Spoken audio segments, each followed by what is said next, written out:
Morning, or late morning I think it is now. It's Martin from Martin's Engine Services. So, it's a beautiful Monday here.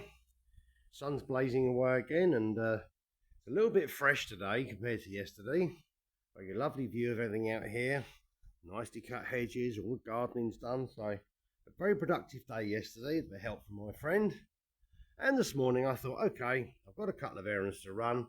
I'll take all the garden waste up to the local tip and pick a few supplies up for a couple of jobs I'm doing. However, everything didn't go to plan on that front. Going along the main road into Wisbeach, and there's a huge queue. It was a couple of miles from town. I thought, okay, tried a different road, queue, okay. Thought, right, I chanced my arm, take one of the back lanes. So I've gone down the back lane, got to the bottom of the town, and it's gridlocked again. So I thought, okay, I'll come back up the same lane, like all the other hundreds of people. And of course, somebody's come along and shut one of these roads for roadworks. In the 10 minutes I went past it, they've closed it. And then they sent all the traffic up a very bumpy single track road. And of course, there's vans coming down and there's four-wheel drives and people have got the hump. And the end of the road's only narrow enough for one vehicle, and there's a building site at the end and they're having a delivery, and you just imagine the fun it was. So I came back, thought, right, I'll try that later, have a cup of tea and retire to the workshop and make a video. So we are all prepared. We have biscuits and we have, tea. So we're all ready to go. So, what I thought I'd do today is I'm going to have a look at this Fiesta, Fusion. No, hang on. One of the three. Focus, that's it. Got it, folks. This was out of a 2002 Focus. It's 1.6 zetec SE. Done well in excess of 200,000 miles. It actually came out of a car that a friend of mine stripped for parts, and he didn't want the engine. Primarily because it was absolutely burning so much oil. It ran beautiful, no problem, but it did smoke seriously. And he bought another Focus, which was an automatic that the auto gearbox had been destroyed in. And then he decided to steal the manual gearbox out of his car, and we did a bit of a conversion. Wasn't too bad to do actually, quite good fun. And he said to me, well, this engine's smoke, it's no good. And I thought, it's exactly the same unit fitted to my Fusion. And he had loads of external components that he didn't need, which I've kept for spares. And I was just having a tidy up in one of my mini store sheds. And I thought, what I might do is take this out and just have a look at what a 200 and something thousand mile plus one of these looks like. Now, it did burn a lot of oil, so it was never short of oil. And he's one of those people who is absolutely really fastidious about his vehicle maintenance. It's used to service or still does, his vehicles are immaculately looked after inside and out and serviced regularly. So I know this engine, in the several years he had it and this car as a runabout, was really, really well maintained. So it's not a concern. It used to get regular runs every day around the M25, but as he said, it got to the point where he was buying 25 litres of 530 oil at a time because that much went through it. Now, looking at the exhaust ports, bit of light on the subject. Looking at the exhaust ports, there's not really any significant signs of it having burnt that much oil, but the carbon's a little oily. I mean, you've got to imagine, be fair to this engine, it has been sitting in my shed now for about 5 years, or 4 years, so it's probably dried out a bit. So I thought it'd be interesting to see what one of these with serious miles on looks like. I'm not going to throw it away. I'm going to just loosely reassemble it and put it back in storage. Just, hopefully nothing ever happens to my Fusion engine, but I've obviously got cams, head, crank, and it probably just needs rings. So I'll pop this in the stand and then we'll have a look. I mean, I've never looked inside this, so I've got no idea. I mean, visually looking down the oil filler cap hole, it's fairly clean in there. There's no plugs in it. I took them out ages ago. And I think I've robbed it for a few bits and whatnot. But say none of the major parts have been opened up. So Let's have a look and see what we find. Right, well, first off, let's get the timing belt cover off. Oh, excuse me, might boots the camera out of the way. Fantastic shot there as it crashes to the floor. Right, start again. Let's get the timing belt cover off and then the cam cover off and see what we find.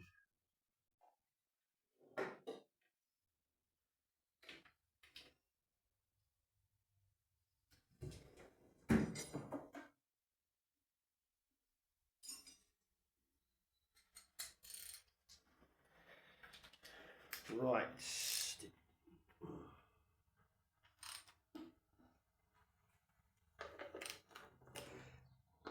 Actually, the Focus that he bought was a 2004, but a booted version, which is obviously quite a rare car, and it only done 30,000 miles. Unfortunately, it had a rear wheel bearing failure, and a recovery company had actually towed it.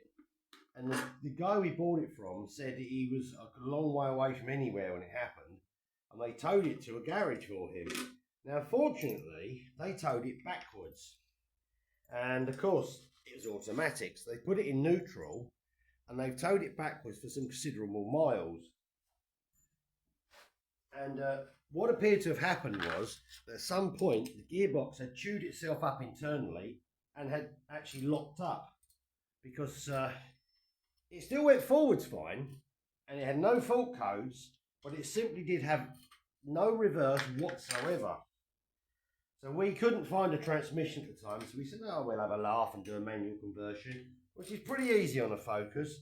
The worst problem was we had a 2002 and a 2004, and the ECUs and wiring looms were different, so we had to change the front loom and the ECU and the chips in the locks, blah, blah, blah.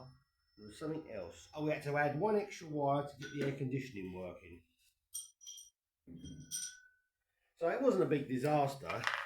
But what we did notice while we were stripping the car down was the two front tyres had two huge flat spots on them, actually worn right the way through almost to the wire, where they dragged it, where the transmission had locked up, and they must have dragged it with it locked up until finally the transmission broke internally, or the reverse gear part of the auto box went and freed off. So we thought, wow, that's quite spectacular. I did actually strip the gearbox down once we converted his over, and I'm not sure on how it exactly worked inside, but one of the components, which looks like the reverse gear clutch, was completely destroyed. There's a bronze bush in the middle that actually melted. It was all black and blue, and there was swarf everywhere, and so I thought, great. So at some point during that recovery, must be another bolt, oh yeah, it must have locked up, and he just literally kept dragging it. That's always nice to know. On the plus side, that the only thing was good, of course, it did have a new rear wheel bearing fitted. Let's take the stud out.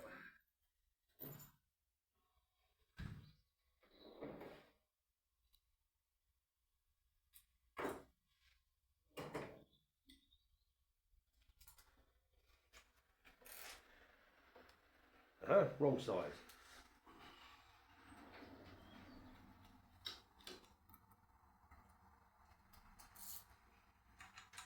It would have made a spectacular video of us taking it all apart at the time, because you can imagine I had one car in this workshop, we had the other car next door, and we swapped this, that, and all the rest of it. That's the one where we actually, I think I mentioned in an earlier video on the zetec, the timing sensor that screws in the block. There's an aluminium mounting which is marked auto and manual, and it moves the crankshaft sensor into a slightly different position, because we attempted to get the other car running with the manual in, and we kept getting backfires, and I thought, well, that's not possible with a coil pack and crank sensor.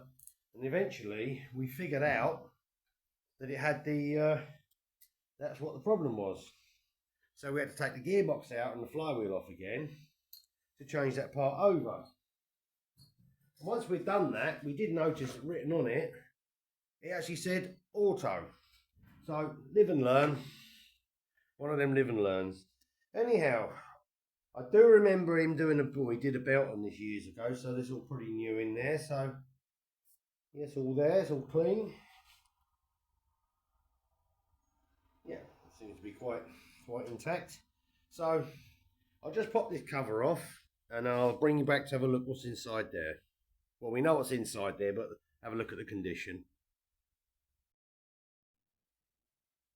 Well, just look how lovely and clean that is. To my knowledge, this has never been off. I mean, a lot of the servicing was done at my old place or here, and well, obviously the oil's run off where it's been standing, and wow, the condition of those camshafts. That's absolutely fantastic. There's no sludge in here. Wow. Well, you can't really argue with that.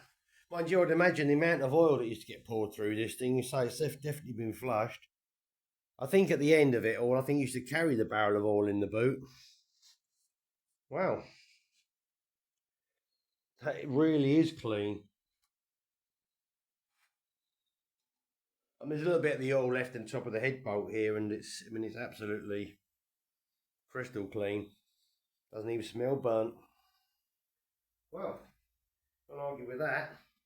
So what I'll do now, I think I'll pop the belt off, and this has got the famous plastic pulleys, or now they got a fancy name, haven't they?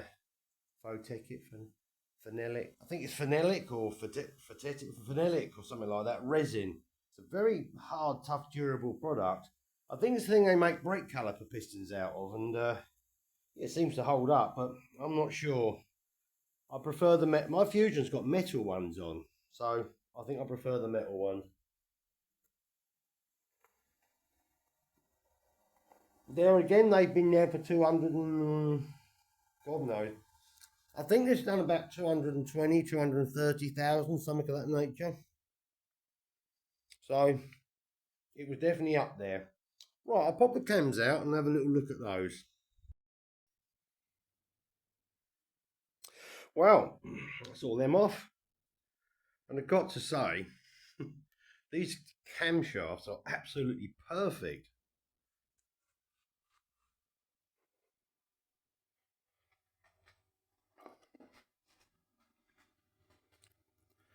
You can see the journals are just shiny. There's not a mark on anything.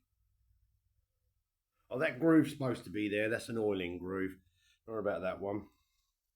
If you wanted to be completely picky, you could say there's some minor marks on there, but they'd almost polish off with your finger. The cam peaks themselves are fine. Tiny little bit of oil deposit on the back there, but it's so minor. And the iron itself is lovely and clean. It's fantastic. These appear to, well, these are the original factory oil seals. And there's that's run out when I took it off, but it doesn't even appear that those oil seals were leaking. There's a hint of damp around them, but they've been around millions of times. I mean, that is fantastic. And that's the inlet cam, of course. I always get mixed up with these because on the Vauxhall engines, the inlet's at the back and the exhaust at the front. And it always throws you on these. You can always tell because the exhaust cam on the back has the timing sensor on it. Again, it's exactly the same story. A tiny little bit of deposits on the back and the non-working side, but if that's it, well, again, if you want to be picky, there's more polish marks than anything else. There's certainly nothing wrong with that, and looking at it visually, I would not even be bothered model it. But Martin's got the word wrong again. Would not probably bother measuring this because visually it's so perfect. There's nothing I could really fault it with. Fantastic. Imagine how many millions and millions of times these poor things have been around. Let's just pop a couple of buckets out and see what they're like.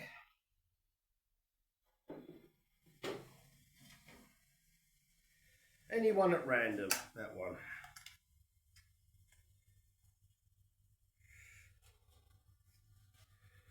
surface of that. You can just see that shiny line there where the cam's been contacting it. And well, that might have actually, to be fair, it may have been sitting on that one. Let's just try another one. That one. No, it's just a little scuff mark. I mean, that one's got minor scuffs on the top, but nothing disastrous. I mean, likewise on the side, they got marks that have been working the head, but if you imagine the astonishing amount of work that they've done, you can't fault them. Again, I wouldn't bother with these. These, of course, are the fixed type ones where you have to measure between the button inside and the top to get the thickness. So it doesn't matter where I put these back, because quite honestly, if I was using this head, I'd be overhauling it. So in fact, what I'll probably do is pull all these out, and I'll probably leave the cams and these out, wrap the cams up and put them in storage nicely, and just store the other bits like that. So I can't see any point in putting it all back together, because it would need an overhaul if I was going to use it. So that makes sense. Right, well, I'll pull the rest of them out and then cut the bits off, and we'll pull the head off and see what it's like in there. Right, well, that's all the head bolts out. They all come out nice. They all had good tension on them. And one thing I would like to do is have a look at the threads, particularly where they finish level at the top of the blocks, about there. You obviously see if there's any coolant on them, any signs of blowing or rust, but few with oil on where the oil way is, but they all come out nicely. So no reason to suspect a problem. And I know for a fact this engine never overheated or anything, so it did run absolutely beautifully. So there's no problem there. So I'm going to pop the head off, clear a space on the bench.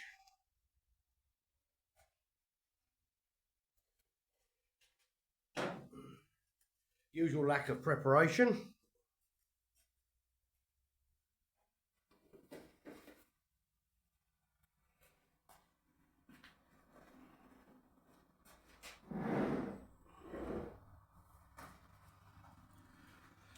Right, let's see what it looks like in there.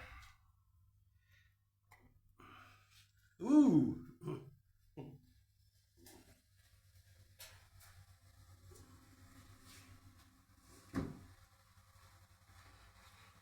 Oh, I think we can see where all the gallons of oil were going.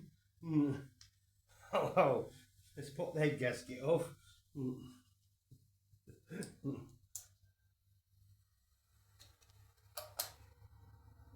All these things are evil.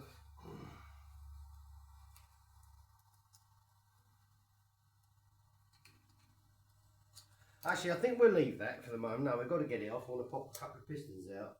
It seems to have welded itself to the block.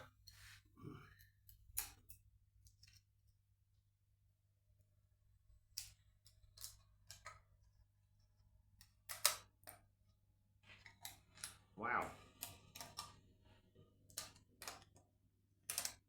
Well, there's no question about that not sealing.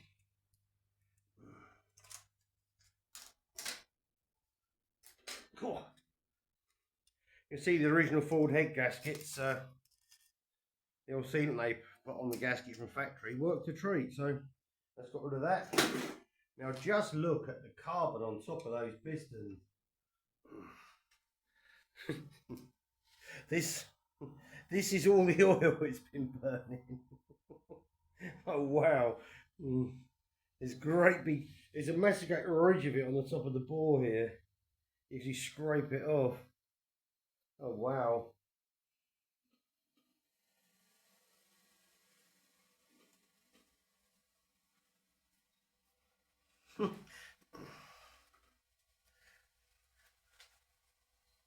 I think that answers that one. Let's just have a closer look at that.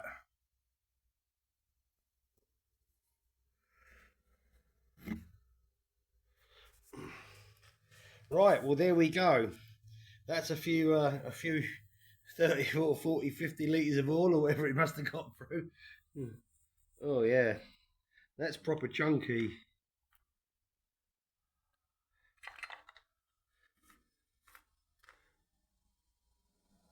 Oh yes.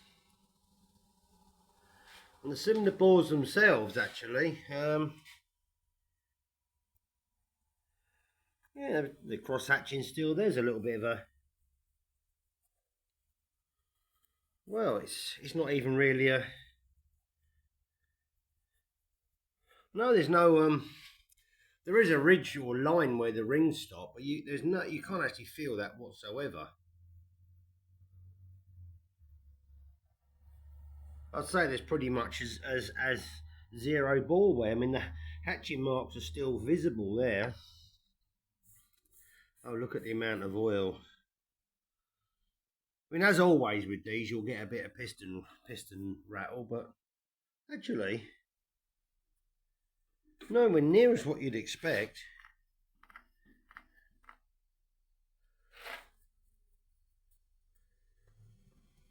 No.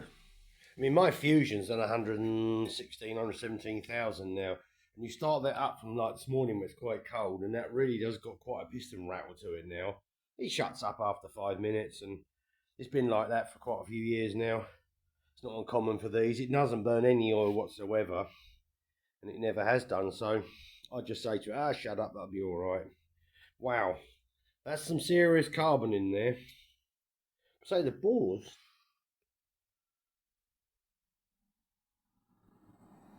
They're absolutely remarkable. Well, that's definitely a serviceable block. I think what I'll do, I'll probably just pop the oil pan off, flip it over, take that off, and just pop one piston out and have a look at it. I don't think I'm going to go much further there, but well, I just want to see the condition of the crankshaft and stuff. But say I've got no suspicion there's anything wrong with that at all. Let's go and flip the head over and see what's sitting on the other side of here. Probably another 20-30 litres of oil.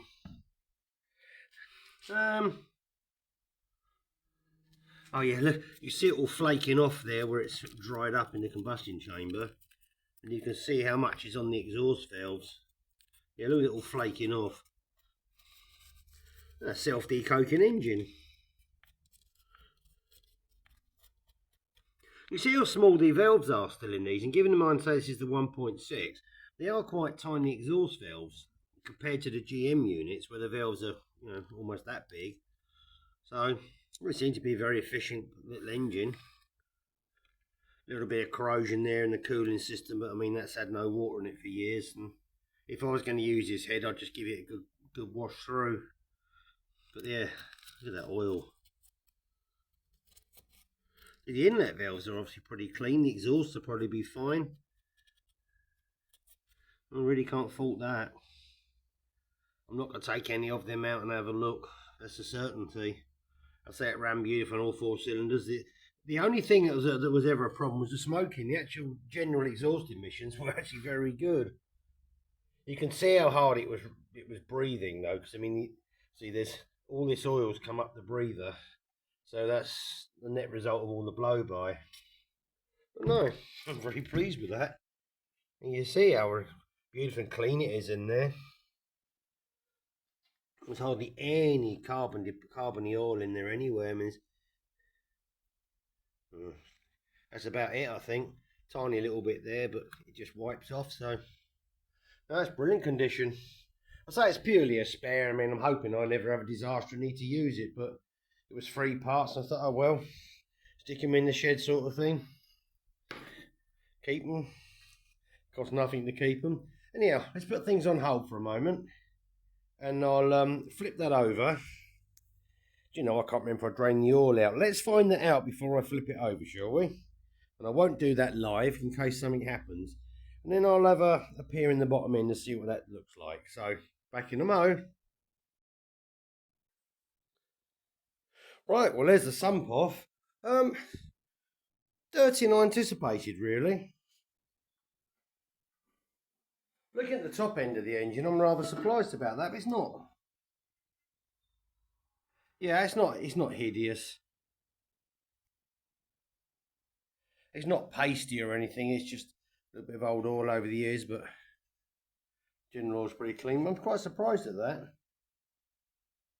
Quite weird actually as well that the sump bolts were all very, very tight, apart from these two here, which are almost finger tight. Now on my Fusion, That has had a small oil leak along the back of the sump here. And I did check all the bolts. If I remember rightly, these three along here were slightly loose. So, I don't know. Must be something in it. But yeah, I mean, that'll clean up all right. But I'm quite surprised at that.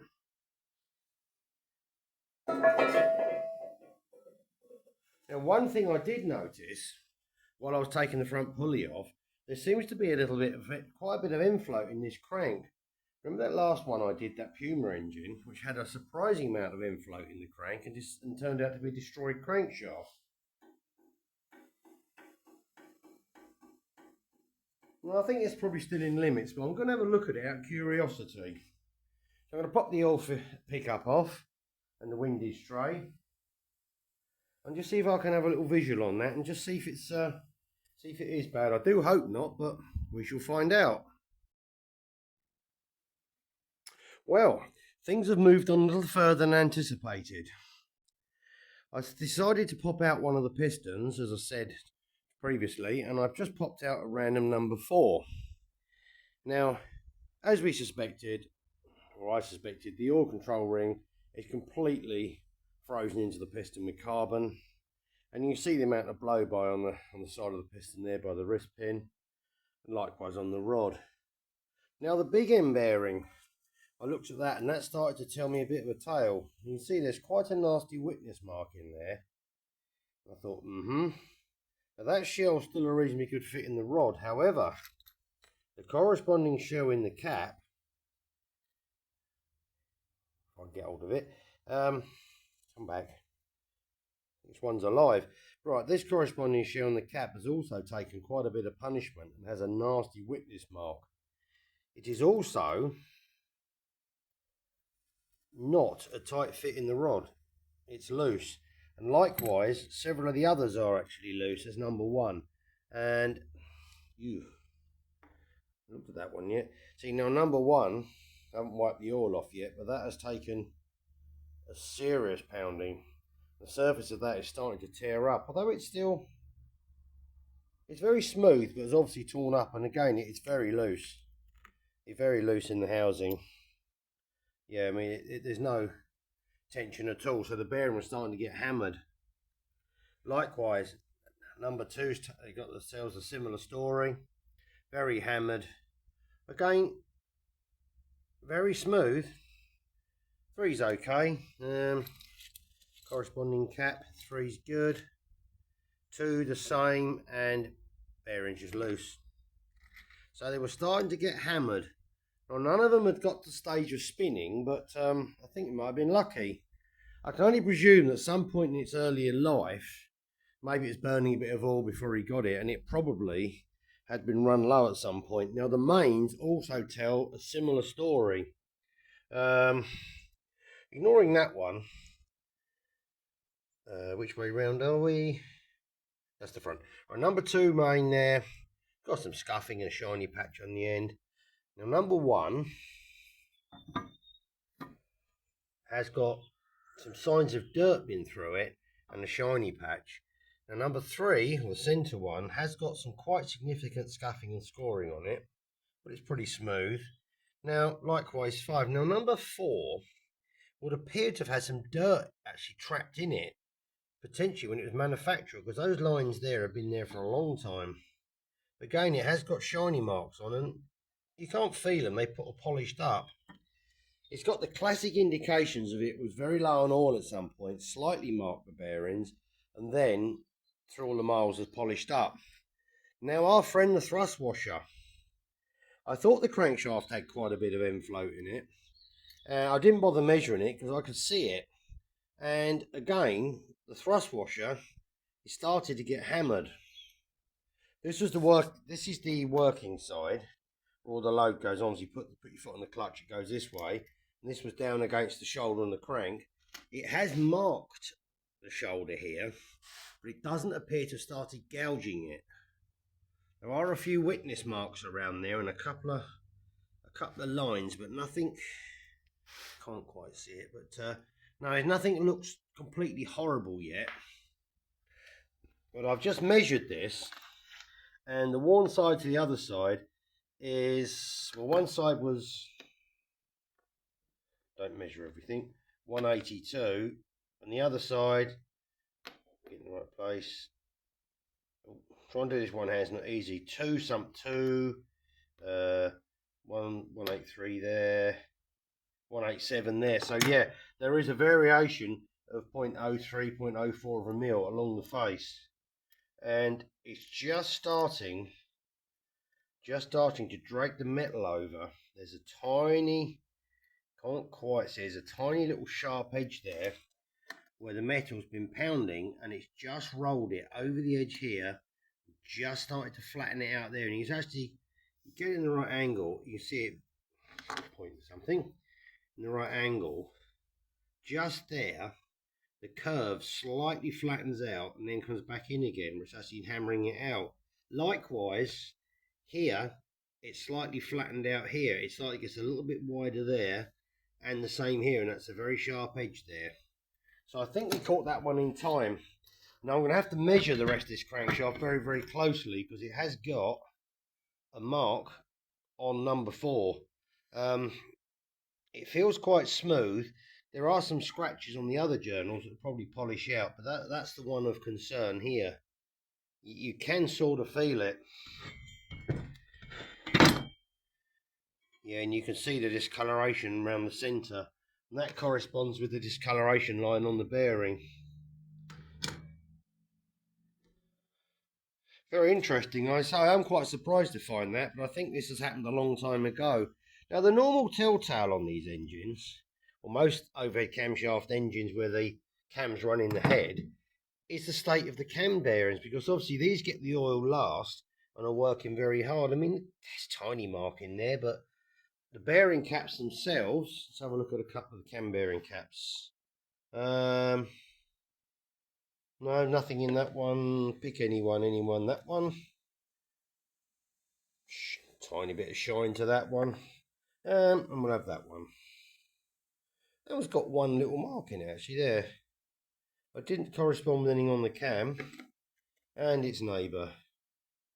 Now, they're not hideous and perfectly serviceable. Those little marks are clean out of that. There's fine. We know that the camshaft, the journals on the cams are absolutely beautiful. No, there's no marks in them at all, so I think it possibly just ran a little bit low on the bottom end. I think what I'll have to do is, yeah, it's quite a scuff on that bearing there's quite bad. I think what I'll have to do is give that crank a really good measure up, make sure it's in tolerance, and I might even just polish it and find out. If I've got any question about it, I wouldn't use it. But I think we may have just got away with it. But, so I'm surprised at that. So you see what you can find. I mean, it's pretty gungy in the bottom.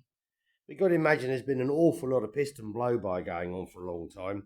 Saying the skirts of the pistons and the rods certainly show that. Again, I mean, the compression and second ring seem fine. I mean, it had plenty of compression. We did check that, but say the oil ring there is completely level with the piston. You can't even feel it's there. So, the pistons will be serviceable. Rods will be serviceable. Fortunately, I hadn't spun, so I'll have a sort through it and clean it up. And if the crank looks serviceable, I'll just bolt it all back together. And yeah, there's a few marks in the nasty mark in this bearing. Oh, it's wiped off. Not as bad as it looks. I'm saying the balls are absolutely beautiful, so I'd keep the block and pistons and rods if nothing else. But I'll just put back together roughly what I'm going to keep and stick it back in the shed. So I just wanted to have a look at it, see if it was worth keeping. I was having a bit of a sort out, but you know, certainly got some good serviceable parts. And I really am hoping, of course, that my Fusion engine doesn't do anything horrible. So we don't mind a bit of piston rattle, but we don't want any disasters. I mean, as long as these things have got oil, these seem pretty robust engines anyhow, and they're not hard to find, but I'll keep the bits anyhow. So, hope you enjoyed this running over half an hour now video into pairing into a very high mileage 1.6 Zetec SE. I'll say it's got the usual horrible smell of old oil about it, but no, none of it had been apart before, so this is all totally original. So it's done some good miles, and I think it'd probably live again. So I hope you've enjoyed this video. There will be the usual what's happening Wednesday, which I'll feature a bit of tinkering with the tractor and a few bits and the MG3 clutch scenario. So I'll leave it at that. So please like and subscribe. Any thoughts about this at all, please leave a comment, ask a question, I'll answer them all. Thanks very much indeed for watching, and bye for now.